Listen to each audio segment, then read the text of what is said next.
ॐ अज्ञानतिमिरान्धस्य ज्ञानाञ्जनशलाकया चक्षुरुन्मिलितं येन तस्मै श्रीगुरवे नमः। श्रीचैतन्यमनोभीष्टं स्थापितं येन भूतले स्वयं रूपः कदा मह्यं ददाति स्वपदान्तिकं। वैराग्यविद्या निजभक्तियोगा शिक्षार्थमेकः पुरुषः पुराणः श्रीकृष्णचैतन्यशरीरधारी कृपाम्बुधीर्यस्तम् अहं प्रपद्ये। नमो ॐ विष्णुपादाय कृष्णप्रेष्ठाय भूतले श्रीमते भक्तिवेदान्तस्वामिन्निति नामिने। नमस्ते सारस्वते देवे गौरवाणी प्रचारिणे निर्विशेषशून्यवादी पाश्चात्यदेशतारिणे। जय श्रीकृष्ण चैतन्य प्रभु नित्यानंद श्री अद्वैता गदाधरा श्रीवासादि गौरभक्तवृंदा। हरे कृष्णा कृष्ण कृष्ण हरे हरे, हरे राम राम राम हरे हरे। సో, ఈరోజు నాలుగవ టాపిక్ కొత్తది. కర్మలు మరియు దాని ఫలితాలు. ఈ విషయం గురించి మనం ఈరోజు చెప్పుకుందాం. ఈ యొక్క విశ్వంలోని అంటే ఈ బ్రహ్మాండంలో, ఈ సృష్టిలోని 2 రకాలటువంటి నియమాలుంటాయన్నమాట. ఒకటి మనిషి సృష్టించినటువంటి నియమాలు. అంటే గవర్నమెంట్ లాస్ అవ్వచ్చు, లేదా మన ఇంట్లోనే కొన్ని నియంత్రణలు, నియమాలు మనం పెట్టుకుంటాము. ఈ రకంగా అంటే మనిషి సృష్టించిన ఇప్పుడు కోర్ట్‌లో వెళ్లారనుకోండి, ఇంతకుముందంటే మను సంహిత అని ప్రకారంగా తీర్పునివ్వడం జరిగేది. అంటే మనుషులకి సంబంధించినటువంటి న్యాయశాస్త్రం మను సంహిత. కానీ ఆహ్, ఆ తర్వాత ఈ కోర్టుల్లో రకరకాల లాస్ రావడం జరిగిందనమాట. అంటే మనుషులు సృష్టింపబడినటువంటి నియమాలు. అలాగే ప్రకృతి పరంగా నియమాలుంటాయన్నమాట. ఈ రెండిటికి తేడా ఏంటంటే, మనిషి సృష్టించినటువంటి నియమాల్ని చాలా సులువుగా ఉల్లంఘించొచ్చు. ఎలాగా? ఈ ట్రాఫిక్ లాస్‌ని మనుషులే కదా పెట్టారు. ఈ గవర్నమెంట్ పెట్టింది.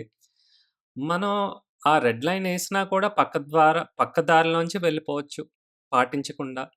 లేదా హెల్మెట్ లేకుండా దొరికిపోతే ఒక రూ. 100 పోలీసోడికిచ్చి తప్పించుకోవచ్చు. అలాగే పెద్ద పెద్ద పొలిటీషియన్స్ కానీ, బాగా ధనవంతులు కానీ, పెద్ద పెద్ద పాపాలు చేసి శిక్ష పడకుండా చాలా సులువుగా వాళ్ళు తప్పించుకోవచ్చు. అందుకే అన్నారు, మనుషులు సృష్టింపబడినటువంటి నియమాలకి ఎక్కువ ఏమీ విలువ లేదు. ఎవ్వరైనా ఉల్లంఘించగలరనమాట. మీరనుకుంటారు ఇదేంటి న్యాయం జరగట్లేదు, ధర్మం మనకి ఆహ్, ఏమంటారు ధర్మం చెయ్యట్లేదు మనకి, ఎవరు పాటించట్లేదంటే అంతే. మనుషులు సృష్టించింది ఫాలో అవ్వితే మన జీవితాలు ఇలాగే ఉంటాయన్నమాట. కానీ ప్రకృతి పరంగా ఉన్నటువంటి నియమాలు ఆ భగవంతుడు ఆహ్, విధించినటివి ఎవ్వరూ కూడా దాని నుంచి తప్పించుకోలేరు. ఒక జడ్జికి లంచం ఇచ్చి ఎలాంటి శిక్షనైనా మనం అంటే ఉరి శిక్షను కూడా తప్పించుకోగలం ఈ రోజుల్లోని. కానీ భగవంతుడు సృష్టించినటువంటి నియమాల నుంచి ఎవరు కూడా దాన్ని ఆహ్, తప్పించుకోవడం జరగదనమాట. ఎప్పుడైనా కానీ మీరు ఈ ప్రకృతి పరంగా ఉన్నటువంటి నియమాన్ని ఉల్లంఘిస్తే ప్రతిసారి మనం దొరికిపోతాం. అందులో మీకు డౌటే లేదు. ప్రతిసారి దాని యొక్క ఫలితం అనేది మనకి దొరుకుతుందనమాట. అది మంచి ఫలితం అవ్వచ్చు, చెడు ఫలితం అవ్వచ్చనమాట. ప్రకృతి పరంగా ఉన్నటువంటి నియమాల్ని మళ్ళీ 2 రకాలుగా విభజించొచ్చు. ఒకటి భౌతిక నియమాలు, ఇంకొకటి మానసిక నియమాలు. భౌతిక నియమాలను అన్నీ మనం చదువుకున్నామే స్కూల్ అప్పటి నుంచి. లా ఆఫ్ గ్రావిటేషను, ఎలక్ట్రిసిటీ ఎలా పనిచేస్తది, అలాగే విండ్ ఆహ్, ఎలా పనిచేస్తది, ఈ ఫిజికల్ లాస్ అన్నీ. అంటే లాబొరేటరీలో కూడా కొన్ని మనం కెమిస్ట్రీ ద్వారా కూడా ఆ ఎక్స్‌పెరిమెంట్‌లు చేసి ఏ విధంగా అవి రియాక్ట్ అవుతున్నాయి ఆహ్, అన్న విషయాన్ని మనం కళ్ళతో చూసి నేర్చుకోగలుగుతాం. ఈ మెకానిజం ఎలా వర్క్ అవుతుంది ఇవన్నీ కూడాన. ఇది భౌతిక పరమైనటువంటి నియమాల గురించి. లాస్, ఫిజికల్ లాస్ అంటాం. కానీ మానసిక నియమాలు అంటే మెంటల్ లాస్ గురించి ఎవ్వరూ పట్టించుకోరు. ఈ మెంటల్ ఆహ్, లాస్, లాస్ కాదు. మెంటల్ లాస్ అంటే ఈ మానసిక నియమాలు ఎలా పనిచేస్తాయి ఈ సృష్టిలో అన్న విషయాన్ని గురించి ఎవరు చెప్పుకోరు, మాటాడుకోరు. కానీ అక్కడి నుంచే మన జీవితం అంతా కూడా ముడిపడి ఉంటది. అది కానీ సరిగా అర్థం చేసుకోగలిగితే బాహ్యంగా మన జీవితంలో వచ్చినటువంటి ఫలితాలు ఆ రకంగా ఉంటాయన్నమాట. అంటే మన మనస్సు ఎలాంటిదో దాని యొక్క ప్రతిబింబమే మన యొక్క జీవితంలో జరుగుతున్నటువంటి విషయాలు, జరుగుతున్నటువంటి అంశాలు ఇవన్నీ కూడా అన్నమాట. అయితే ఇది లాబొరేటరీలోని ప్రూవ్ చేయలేం మనం. ఇది కేవలం మనం అనుభవం ద్వారా లేకపోతే ఇంట్యూషన్ అంటారు. దాని ద్వారా మన జీవితంలో ఇవెలా పనిచేస్తాయన్న విషయాన్ని మనం అర్థం చేసుకోవచ్చు. అంటే వాటి యొక్క లక్షణాల ద్వారా అర్థం చేసుకోవచ్చు. కానీ ఇవి భౌతిక పరమైనటువంటి లాబొరేటరీలోని మనం ఎక్స్‌పెరిమెంట్ చేసి ప్రూవ్ చేయగలిగినటువంటివి కానే కాదనమాట. నిజానికి మనం మన జీవితంలోని ఆహ్, విజయవంతంగా గడపాలనుకుంటే, ఈ యొక్క ప్రిన్సిపల్స్‌ని మనం సరిగా తెలుసుకొని, ఆ ప్రిన్సిపల్స్‌ని ఆచరణలోని పెట్టగలిగితే మన జీవితం ఎప్పుడూ కూడా ఆనందంగా ఉంటదనమాట. హ్మ్. సో, ఈ ప్రిన్సిపల్స్. హ్మ్. ఇప్పుడు ఈ మెంటల్ లాస్ కూడా ఈ అంటే మానసిక నియమాలు భగవంతుడు ఏ విధంగా మనకి ఇవ్వడం జరిగిందో ఈ సృష్టిలో ఆహ్, అవి భౌతిక నియమాల్లాగే పనిచేస్తాయి. అన్ని సమయంలోని పనిచేస్తది. 100% పనిచేస్తాయన్నమాట. ఇప్పుడు లా ఆఫ్ గ్రావిటీ గురించి మనం మాట్లాడుకున్నాం అనుకోండి. అంటే భూమికి ఉన్నటువంటి ఆకర్షణ శక్తి గురించి. హ్మ్. ఇప్పుడు ఈ భూమి అంతా కూడా ఆకర్షణ శక్తి 24 గంటలు అదే రకంగా పనిచేస్తది కదా! ప్రతిరోజు. అది రాత్రని లేదు, పగలని లేదు. మీకింతకుముందు చెప్పాను గదా! మన దేశంలోని, మన భూమి మీద, మన సొంత ఇంట్లోని అంటే మేడ మీంచి దూకితే భూమి ఆకర్షణ శక్తి వల్ల మనకు దెబ్బ తగులుతది. అంతేకాని న్యూయార్క్‌లో ఒకలాగా, దుబాయ్‌లో ఒకలాగా, భారతదేశంలో ఒకలాగా ఉండదు. అన్ని చోట్ల ఆ యొక్క ఆహ్, ఆ ప్రిన్సిపల్ అనేది ఆ రకంగానే పనిచేస్తదనమాట. దాన్నెవరు మార్చలేరు.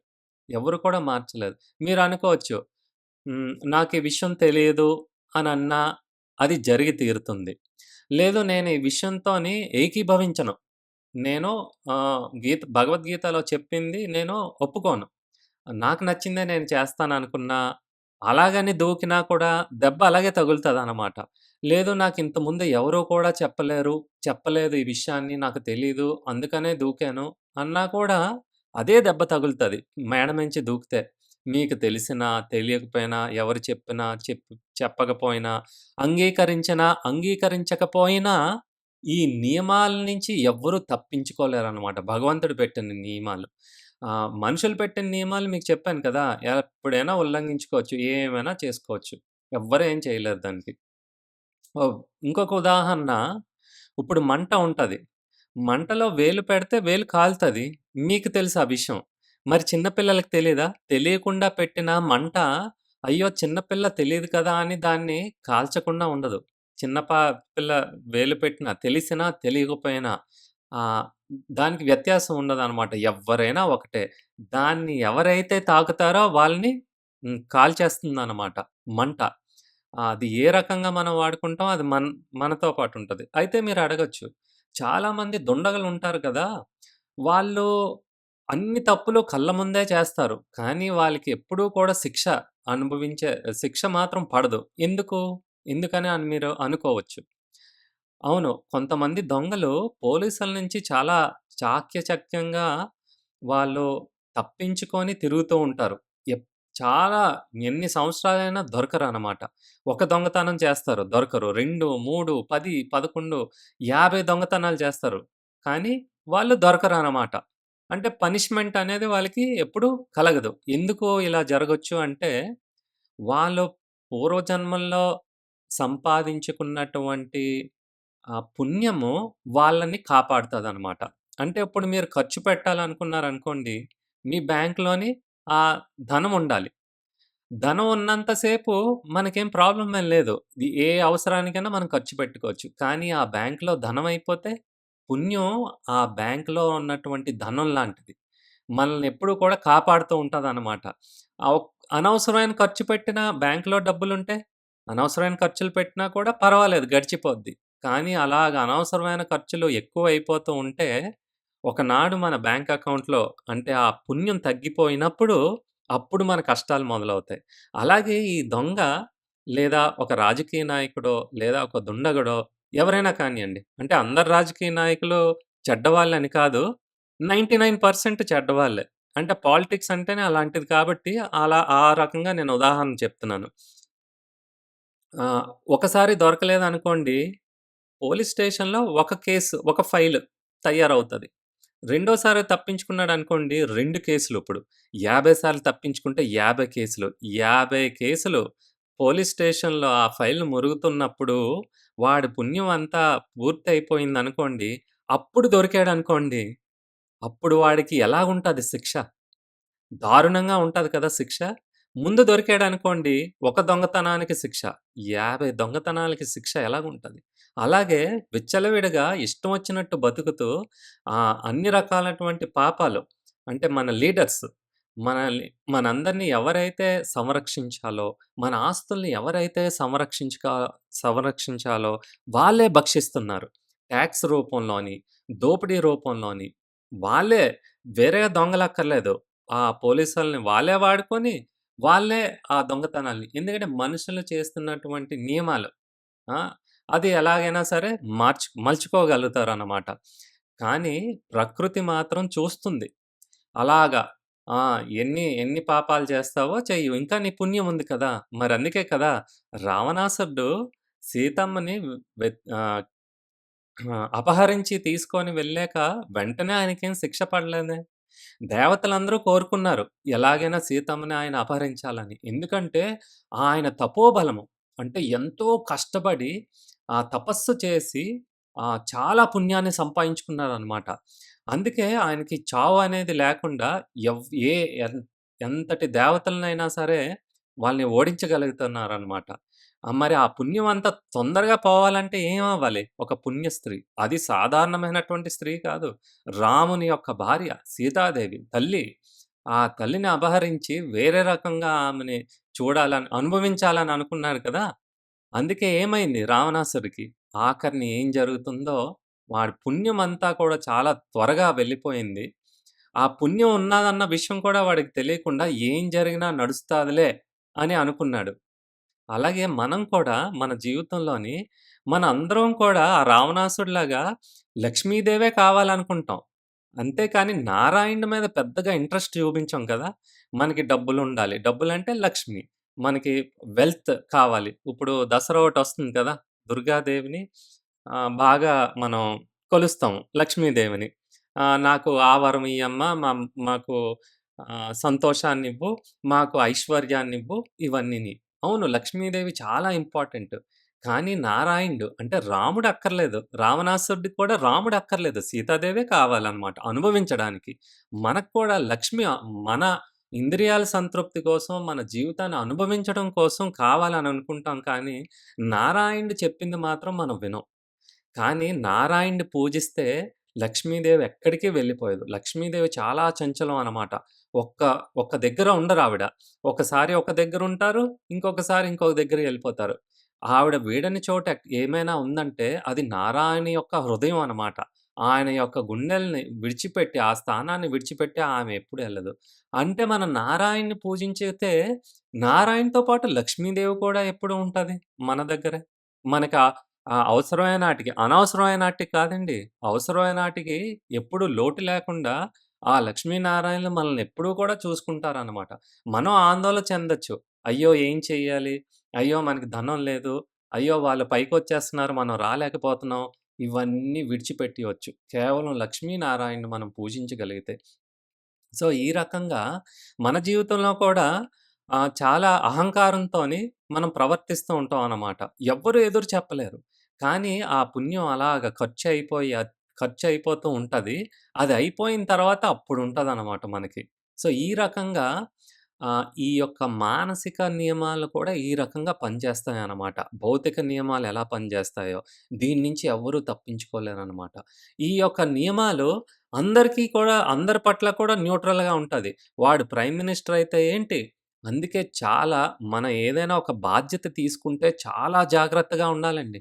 తల్లి, తండ్రి బాధ్యత తీసుకుంటే ఆ పిల్లల్ని సంరక్షణే కాదు, వాళ్ళకి సదుపాయాలే కాదు, వాళ్ళని డిసిప్లిన్‌తోని సరైన మార్గంలో పెట్టవలసినటువంటి రెస్పాన్సిబిలిటీ ఉంది. అది కానీ చెయ్యలేకపోతే శిక్ష కూడా ఆ పిల్లల ద్వారాయే మనం అనుభవించాల్సిన అవసరం పడతదనమాట. ఆ! అలాగే ఇప్పుడొక దుండగుడు ఒక తప్పు పని చేశాడనుకోండి, ఒక స్త్రీ పట్ల అమర్యాదగా ప్రవర్తిస్తే వాడి శిక్ష ఒకలాగుంటది. కానీ ఒక ఆధ్యాత్మికమైనటువంటి కేంద్రంలో ఉన్నటువంటి ఆహ్, అధిపతి అంటే అందరికీ కూడా ఆధ్యాత్మిక ప్రవచనలిస్తూ, ఆధ్యాత్మిక విషయాలు చెప్పుతూ ఆహ్, ఆ యొక్క ఆహ్ ఇన్‌స్టిట్యూట్‌కి హెడ్ అయిన వాడు తప్పు చేశాడనుకోండి, వాడి శిక్ష ఇంకా దారుణంగా ఉంటదనమాట. వాడికి ఎందుకంటే స్థానాన్ని బట్టి రెస్పాన్సిబిలిటీ. పెద్ద రెస్పాన్సిబిలిటీ తీసుకున్నవాడు ఒక్క తప్పు చేస్తే దాని యొక్క శిక్ష కూడా ఆ రకంగా ఉంటదనమాట.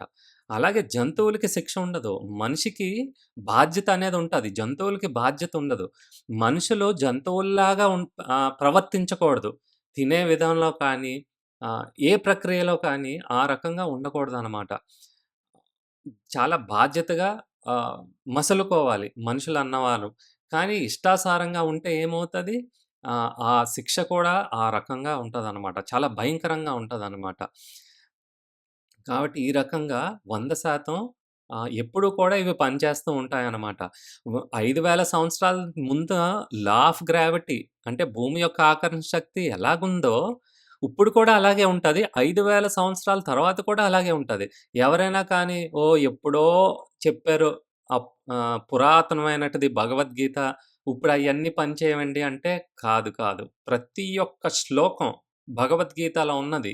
అది సమయంతో సంబంధమే లేదు. ముందు, ముందు కాలాల్లోని ఏ రకంగా పనిచేసిందో ఇప్పుడు కూడా అది వర్తిస్తది. మరి భవిష్యత్తులో కూడా ఆ రకంగానే వర్తిస్తదనమాట. ఇంకొక ఉదాహరణ మీకు జెప్తాను. హ్మ్. ఎప్పుడైనా మన జీవితంలో ఏవైనా కష్టం వచ్చిందనుకోండి, అది మన శరీరానికవ్వచ్చు. ఆరోగ్యం కానీ, అనారోగ్యం కానీ. అలాగే మానసికంగా కూడా అన్నీ బానే ఉంటాయి. మనసు లోపట మదన పడిపోతారు. కొంతమంది చాలా సెన్సిటివ్, చాలా ఎమోషనల్ అనమాట. కొన్నిటికైతే బాధపడవలసిన అవసరం కూడా లేదు. కానీ 100 రెట్లు బాధపడిపోతూ ఉంటారనమాట. బకెట్లు కళ్ళల్లో నీరు కార్చేస్తూ ఉంటారు. ఎందుకిలా జరుగుతుందంటే ఒకటే కారణం. ఈ యొక్క నియమాల్ని మనం ఆహ్, ఉల్లంఘించామనమాట.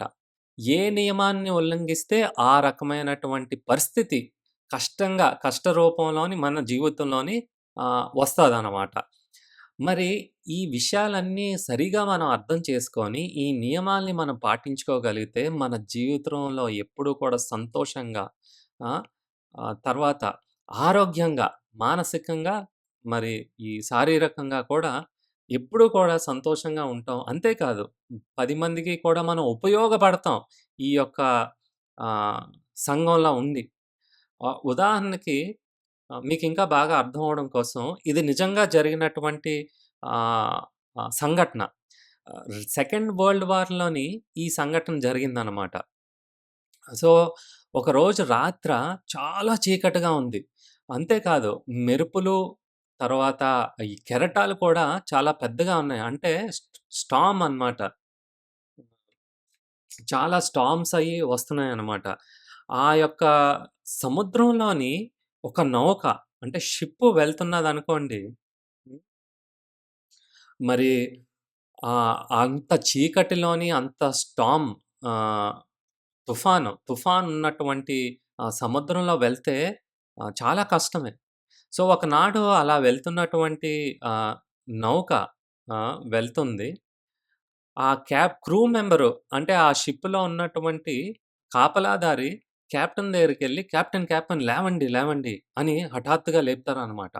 ఆ కెప్టెను చాలా నెమ్మదిగా అంటే నిద్దట్లో ఉన్నాడు కదా! లెగిసి ఏంటి చెప్పు" అంటే ఆ క్రూ మెంబర్ అంటారు, "క్షమించండయ్యా మిమ్మల్ని ఈ సమయంలో లేపినందుకు ఈ అర్ధరాత్రిలోని. కానీ మనకి ఒక సీరియస్ ప్రాబ్లమ్ ఒకటొచ్చింది." "అవునా?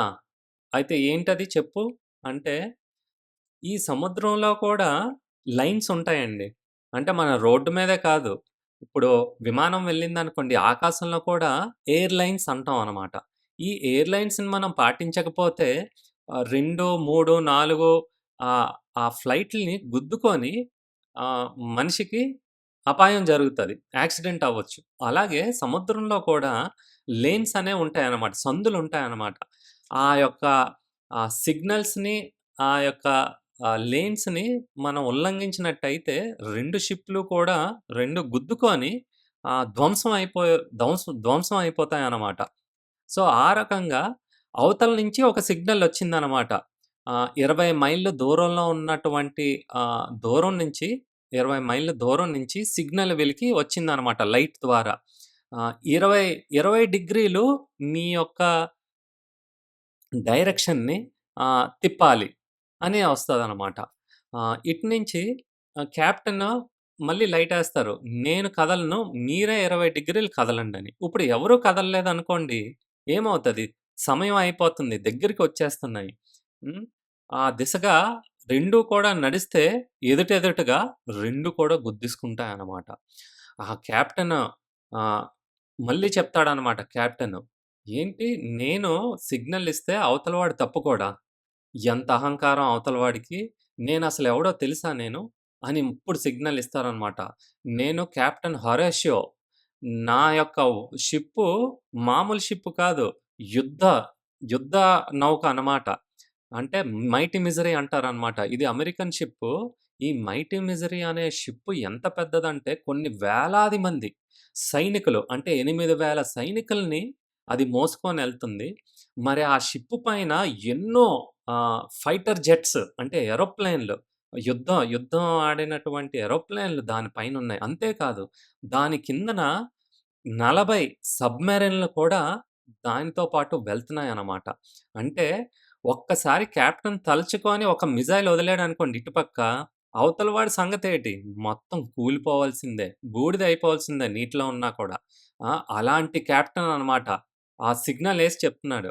రివర్స్ నుంచి సిగ్నలొచ్చింది. అయ్యా! నేను సాధారణమైనటువంటి సీమన్. వీడు గొప్ప కెప్టెను. అవతల నుంచి వచ్చిన సిగ్నల్ సీమను. ఇప్పుడే చెప్తున్నాను. దయచేసి మీరు 20 డిగ్రీలు ఆ దిశని మీరు మార్చుకోవాలి. వెంటనే మార్చండి. అంటే కెప్టెన్‌కి ఇంకా కోపమొస్తది. "ఏమనుకుంటున్నావు నువ్వు? నేనెవరనుకుంటున్నావు?" అనే ఉన్నాడనమాట. "నీ పైన ఇప్పుడు నేనేం చేస్తానో చూడు" అని. ఆ తర్వాత మళ్ళీ సిగ్నలొస్తది అటుపక్క నుంచి.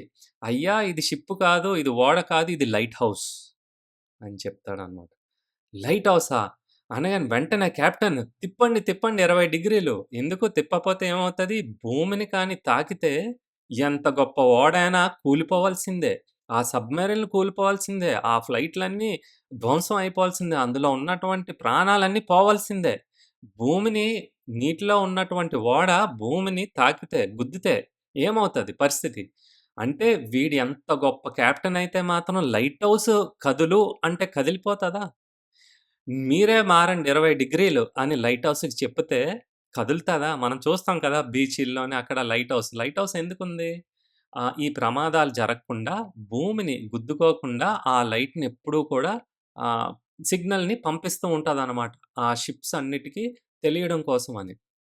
ఆ రకంగానే ఈ యొక్క ఆహ్, భగవద్గీత శాస్త్రంలోని ఉన్నటువంటి నియమాలన్నీ లైట్ హౌస్ లాంటివనమాట.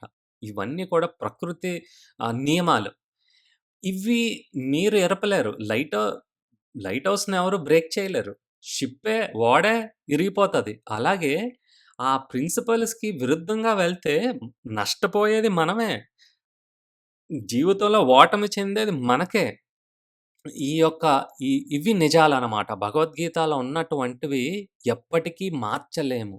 అది సమయంతో ఆహ్, సందర్భంతోని ఎటువంటి రిలేషన్ లేదు దానికి. అవి విశ్వం అంతా కూడా ఈ యొక్క ప్రిన్సిపల్స్ మీద నడుస్తున్నాయనమాట. కానీ మనం కానీ ఈ భగవద్గీతలో ఉన్నటువంటి ఆ ప్రిన్సిపల్స్‌నన్నీ కూడా బాగా ఆహ్, తెలుసుకోగలిగి మన యొక్క జీవితాన్ని ఆ రకంగా మలుచుకోగలిగితే అప్పుడు, అప్పుడు మనం జీవిస్తున్నట్టు. సరిగా జీవిస్తున్నట్టనమాట. ఎప్పుడూ కూడా మన జీవితంలోని పాజిటివ్‌గానే అన్నీ జరుగుతూ ఉంటాయనమాట. హ్మ్. ఈ రకంగా. సో, ఈ అన్ని నియమాల్లోని ఆహ్, ఒక ఒక ముఖ్యమైనటువంటి నియమం చెప్తాను. దాన్ని కాజ్ అండ్ ఎఫెక్ట్ అంటారనమాట. కాజ్ అంటే కారణం, ఎఫెక్ట్ అంటే ఫలితం. మన జీవితంలో మనకి వచ్చినటువంటి ప్రతి ఫలితము వెనకాల ఒక కారణం ఉంటది. కారణం లేకుండా ఫలితం ముందు కారణం పుట్టింది. ఆ కారణం మీద ఆధారపడి మనకి ఫలితం అనేదొస్తది. అంటే ముందు పండు రాదు. ముందు విత్తనం ఎయ్యాలి. విత్తనాన్ని నుంచి చెట్టొస్తది. చెట్టు నుంచి ఆ ఫలం అనేది వస్తదనమాట. విత్తనం లేకుండా ఫలం లేనట్టే. సో, దీన్ని కారణం, తర్వాత ఫలితం అంటాం అనమాట. దీన్ని మీరు సరిగా అర్థం చేసుకోవాలి. ఎందుకంటే, అన్ని నియమాలు కూడా ఈ యొక్క నియమం మీద ఆధారపడి ఉంది. ఇది మాస్టర్ లా అనమాట. ఈ ఒక్కటి మీ బుర్రకెక్కిందనుకోండి, ఆహ్, మీరు జీవితంలోని తప్పులు చేసే పరిస్థితి చాలా తక్కువుంటది. తప్పుడు ఆలోచనలు కూడా చాలా తక్కువుంటది. ఎందుకంటే, తిరిగి మనకే హాని జరుగుతాది కాబట్టి. హ్మ్. మన జీవితంలో ఏం జరిగినా హఠాత్తుగా, అనుకోకుండా, ఏదో రకంగా జరిగిపోదండి.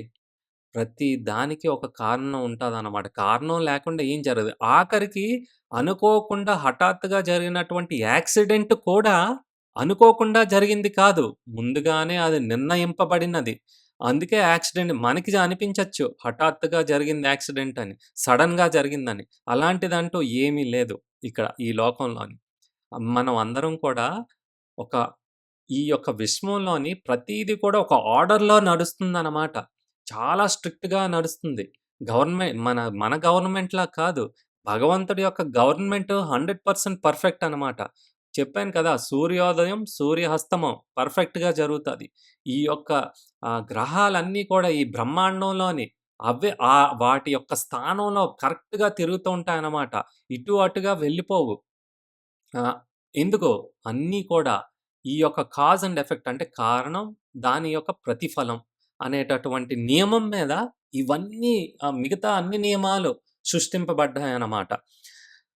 ఇప్పుడు మనం విజయవంతం అయ్యామనుకోండి జీవితం, దాని ఎనకాల కారణం విజయానికి సంబంధించినటువంటి కారణాలుంటాయి. అదే మన జీవితంలో కోల్పోయామనుకోండి, దానికి కూడా కొన్ని కారణాలుంటాయన్నమాట. మన అనారోగ్యానికి చెందామనుకోండి, దానికి కూడా కారణం ఉంటది. ఊరికే రాదు. అదే మనం ఆరోగ్యంగా ఉన్నామనుకోండి, దానికి కూడా కారణం ఉంటది. మనం సంతోషంగా ఉంటే దానికి కారణం ఉంటది. కారణం లేకుండా సంతోషంగా ఉంటే ఆడు పిచ్చోడు అనుకుంటారనమాట మళ్ళీని. అలాగే కారణం లేకుండా ఎవరు కూడా ఆహ్, అన్‌హ్యాపీగా ఉండరు. దుఃఖంతో ఉండరనమాట. ప్రతి దానికి కూడా కారణం ఉంటది. ఈ విషయాన్ని మనం సరిగా అర్థం జేసుకోవాలి. ఎందుకు మనం ఒక్కొక్కసారి దుఃఖంగా ఉంటాం? ఎందుకు మన జీవితంలో ఇలాంటివన్నీ వస్తాయి? అంటే ఇదిగో ఇదే కారణం. ఇదే ఈ యొక్క law of cause and effect అనమాట. ప్రతి ఒక్క ఆలోచన, ప్రతి ఒక్క పని అంటే కర్మ. కర్మ అంటే యాక్షన్. ఒక పని చేయడాన్ని కర్మ అంటామనమాట. అది విత్తనంతో సమానం అనమాట. మనం ఏ రకంగా ఆలోచిస్తాం, ఏ మనస్తత్వంతోని మనం ఒక పనిని, ఒక సంకల్పంతో ఒక పనిని మనం చేపడతామో, ఆహ్, బయటికి పని ఒకలాగే కనిపించొచ్చు. అంతే పని చెయ్యొచ్చు. ఆ పని వల్ల మనకి ఫలితం రాదు. ఆ పని చేస్తున్నప్పుడు మన మనస్తత్వం ఎలాంటిదో దాని ప్రకారంగా ఉంటదనమాట మన జీవితం. హ్మ్. చేశాం కదా! ఈ పనే కదా చెయ్యాలని చేయడం కాదు. ఏ మనసుతో చేస్తున్నారనేది ముఖ్యం భగవంతునికి. కాబట్టి ఇప్పుడు వంట చేయొచ్చు. ఏదో చేయాలని చేయొచ్చు. వంటయితే అయింది కదా! లేదా ప్రేమతో చెయ్యొచ్చు. ఇష్టంతో చేయొచ్చు. ఇష్టం లేకుండా చేయొచ్చు. కోపంతో చేయొచ్చు. చిరాకు పడుతూ చెయ్యొచ్చు వంటని. హ్మ్. అయితే మనకి కర్మ యొక్క ఫలితం ఎలా ముడిపడి ఉంటాదంటే, మీరు చేసినటువంటి పని కాదు మిమ్మల్ని ముడివేస్తున్నది ఈ కర్మకి. ఈ ఫలితానికి. మీరు ఏ మనస్తత్వంతో చేస్తున్నారో దానికి ముడిపడి ఉంటదనమాట. మీ కర్మ కాలిందో, మీ కర్మ బావుందో దాని మీద ఆధారపడి ఉంటది. కాబట్టి పని చేశాం కదా! మన డ్యూటీ మనం చేశాం కదా! కాదు. అది ఇంపార్టెంట్ కాదు. ఏ చైతన్యంతో, ఏ మనస్తత్వంతో మనం చేస్తున్నాం అనేది చాలా చాలా ముఖ్యమైన విషయం అనమాట. భగవద్గీతలో కృష్ణ చెప్తున్నారు. హ్మ్. కాబట్టి ఈ విత్తనం మన మనస్తత్వం అనమాట. ఈ విత్తనం మన ఆలోచన. మామిడి ఫలాన్నేసారనుకోండి విత్తనం, ఆ తర్వాత మీ మనసు మార్చుకొని జాంకాయలైతే బావుండు కదా! అంటే జాంకాయలు రావండి. మామిడి పండే వస్తది. అదే ద్రాక్ష పండేసారనుకోండి, రేపు పొద్దున్న అవి యాపిల్స్ కాయలయిపోవాలంటే రావు. అలాగే మన జీవితంలోని ఇప్పుడేమైనా మనకి తప్పు జరుగుతున్నా, మన జీవితంలో కష్టం కలిగినా, అది ఎవరి వల్ల? ఏమైనా మనం సక్సెస్‌ఫుల్ అయితే నా శాయశక్తుల, నా సంకల్పంతో నేను ఇదంతా కూడా ఆహ్, ఆహ్, సాధించాను. నేను సాధించాను అని కాలరెగరేసుకుంటూ గొప్పగా చెప్తాడు. కానీ ఏమైనా కష్టం వస్తే భగవంతుని తలరాత అంటాడు. చూసారా? మంచి ఫలితం వస్తే వాడి పేరు కావాలి. ఏమైనా చెడు జరిగితే భగవంతుడు రాసిపెట్టాడంట. కానీ కాదండి. మన జీవితంలో జరిగినటువంటి ప్రతీదీ అది ఆరోగ్యమా? అనారోగ్యమా? సంతోషమా? దుఃఖమా? మంచా? చెడ్డా? ఇవన్నీ కేవలం మనం ఇంతకుముందు వేసినటువంటి విత్తనాల వల్ల ఈరోజు ఆ యొక్క ఫలితాన్ని ఆ ఫల రూపంలోని మనం అనుభవిస్తున్నాం అనమాట. మనకు కాదు, కూడదు ఇప్పుడు నాకు ఆ యాపిల్స్ కాయలు, జాంకాయలు అయిపోవాలంటే అవ్వవు. ఇది భగవంతుని పెట్టినటువంటి ఒక స్ట్రిక్ట్ లా. నియమం అనమాట. నిబంధన అనమాట. దీన్ని ఎవ్వరు కూడా మార్చడానికి చేత కాదనమాట. భగవంతుడికి తప్పించి. కాబట్టి ఇప్పుడు బయట మనం నడుస్తూ వెళ్తున్నప్పుడు ఎన్నో చెట్లు చూస్తాం. ఈ విత్తనం లేకుండా చెట్టయితే రాదు కదా! మీరిప్పుడు నన్ను వాదించారనుకోండి, ఈ చెట్టు దాని మట్టుగా అదెలాగొస్తది? ఈ చెట్టు ముందు నుంచి ఉంది అని అనక్కర్లేదు. మీకర్థమవుతది కదా! మామిడి చెట్టు ఒక దగ్గర ఉన్నదనుకోండి, అంటే ఎప్పుడో ఎవరో విత్తనం వేశారు కాబట్టి మామిడి చెట్టుందని. దాని మట్టుగా అదొచ్చేదు ఆటోమేటిక్‌గాన. అలాగే మన జీవితంలోని ఏమైనా ఈ కష్టాలు కానీ, మంచైనా జరిగినప్పుడు ఆటోమేటిక్‌గా ఏమి వచ్చేదండి. మన జాతకాలు చూపించుకొని, యజ్ఞాలు చేసేసుకోవడం వల్ల ఏవి మారిపోవు. మనకి రావాల్సిన ఫలితం ఖచ్చితంగా మనమే అనుభవించాలి. వేరే ఎవ్వడికి ఇవ్వడం అవ్వదు. ఎవరి ఫలాలు వాళ్ళే తినాలి. నాకు చేదుగా ఉంది కదా! నువ్వు తిను, నేను తినను అని అనడానికి కుదరదనమాట. అలాంటి నియమాన్ని పెట్టారు భగవంతుడు. ఎందుకు? మనల్ని మనం బాగుపరుచుకోవడం కోసం. మనం ఒక, ఒక డిసిప్లిన్ అనేది మన జీవితంలో రావటం కోసం అనమాట. కాబట్టి మనకి సంకల్ప శక్తిని భగవంతుడిచ్చాడు. మన సంకల్పం అనే విత్తనంలోని ఏమైనా పొరపాటుంటే మరి ఫలాల్లో కూడా చేద పట్టేస్తదనమాట. ఫలితం అలా ఉంటది. మన సంకల్పం ఎలాంటిది తీసుకోవచ్చో ఆ నిర్ణయం మన చేతిలో ఉంది కదా! ఆహ్, ఇప్పుడు ఈ క్లాస్‌కి మీకు నచ్చితే అటెండ్ అవ్వచ్చు, లేకపోతే అటెండ్ అవ్వకపోవచ్చు. రేపొద్దున ఆ గుడికి వెళ్ళాలనుకుంటే వెళ్ళొచ్చు, వెళ్ళకపోవచ్చు. ఒక పిల్లాడు స్కూలుకి వెళ్ళాలనుకుంటే వెళ్ళొచ్చు, కాలేజీకి వెళ్ళాలంటే వెళ్ళొచ్చు, వెళ్ళకూడదంటే ఉండిపోవచ్చు. అంటే స్కూల్‌లో అంటే తప్పదు మనం దెబ్బలాడతాం. కాలేజీకొచ్చిన తర్వాత మనకు కూడా తెలీదు. వాళ్ళు కాలేజీకి నిజంగా ఎళ్తున్నారా లేదా అనేసి. అది వేరే విషయం. కానీ నిర్ణయం తీసుకోగలరు. నిర్ణయం తీసుకునే శక్తిని ఇచ్చారు కానీ, ఆ నిర్ణయానికి సంబంధించినవంటి ఫలితాన్ని మీరు మార్చలేరనమాట. అంతే కదా! దాన్నే ఆహ్, ఫేట్ అంటాం. తలరాత అనమాట. అంటే మన తలరాతని మనమే రాసుకున్నాం అనమాట. ఎవరినో ఎందుకు దూషించడం, పక్క వాళ్ళనెందుకు దూషించడం, భగవంతుడినెందుకు దూషించడం. మన తలరాత మనమే రాసుకున్నాం అనమాట. విత్తనాలు మనమే ఏసాం. అది ఈ జీవితంలో అవ్వచ్చు, పాత జన్మలో అవ్వచ్చు, ఏదో ఒక జన్మలో అనమాట. కొన్ని ఫలాలు వెంటనే వచ్చేస్తాయి. మరి మామిడి పండంటే 2 సంవత్సరాలు పడతది. ఇంకొన్ని ఫలాలు ఇంకొన్ని ఎక్కువ సంవత్సరాలు పడతది. అలాగే ఒక్కొక్క జీవితంలోని మనం అనుకుంటాం. ఈ జీవితంలో మనం ఏం తప్పు చేయలేదు కదా! మనం చాలా కరెక్ట్‌గా ఉన్నాం కదా! అంటే ఎన్నో కోట్లాది జన్మల్లో ఏంటేంటి చేసావో నీకెక్కడ గుర్తున్నాయి? గుర్తుండవు కదా! కానీ ఫలితం మాత్రం అన్ని జన్మలో కలిపి ఈ జన్మలోనే అనుభవిస్తూ ఉంటాం అన్నమాట.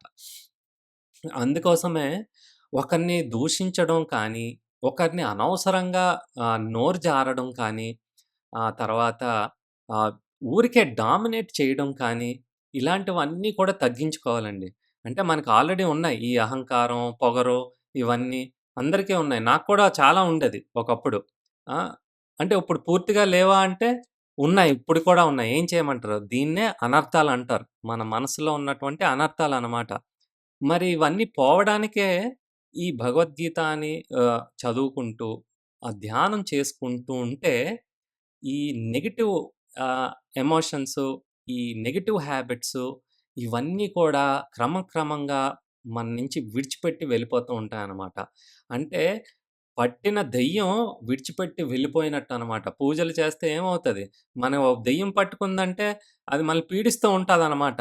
నిజమైన దెయ్యాలు మన మనసే. మన మనసులో ఉన్నటువంటి ఈ బ్యాడ్ హ్యాబిట్సు, నెగెటివ్ ఎమోషన్సు ఇవ్వే మన పిశాచులు. వీటిల్ని విడిపించుకోవాలంటే వీటి నుంచి మనకు సాధ్యమా? సాధ్యం కాదు కాబట్టి కృష్ణుడిని వేడుకోవాలి ప్రతిరోజును. అందుకే భగవద్గీత చదవాలి. అందుకే కృష్ణుని యొక్క నామాన్ని జపించాలి.